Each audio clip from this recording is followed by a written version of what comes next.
finding passionate people. You're excellent at that as far as finding the right people for the work. How do you find these people that have this passion and have this desire to continually learn and change? And I mean, everybody that works for you is a serial progress seeker. They're always challenging the norm and making things different and making things better. Unfortunately, that's true. How do you find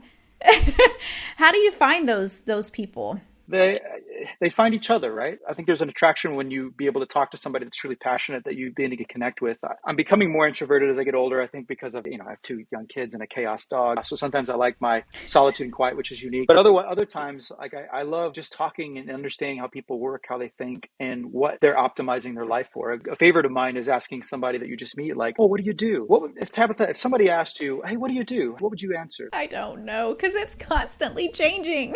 Right? Inspiring other people to live the life that they desire. That's really what we do. See, but that's a fantastic answer, because I think, how do you find them? You ask really blunt questions. You get to know people, and I think some of us are really tied to what we do, like what we're paid to do versus who we are. So what do you do is more of like learning that. And I think when you find people that are truly passionate, you unlock something in them. It's like, oh, I like this guy or this girl that's got this passion and this idea. So once you start finding them, it's like, hey, I'm working on this thing. Do you want to daily, weekly? I can tell you how many people come through here and they're like, hey, we're aligning this thing. You want to work with us on this project we're doing? And all over the world. Andrew Chandler is a dear friend of mine. He's from the UK. He's helped us build an entire UK kind of R&D department. And again, he's a surfer, loves the water, loves family, just the utter chaos of just going out, just hustling. We he's align with an accent. Yeah, it's right.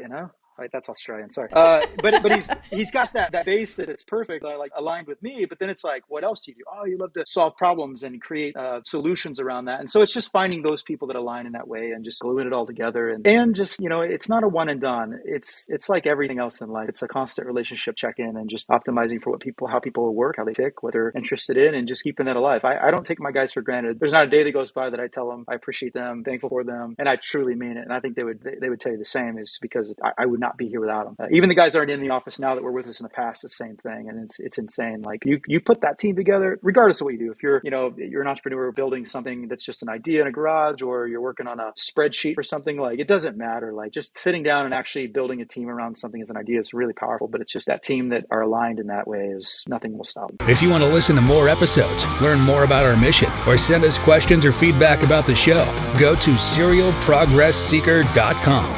You can help the mission by subscribing, reviewing, rating, and commenting wherever you listen to or watch podcasts.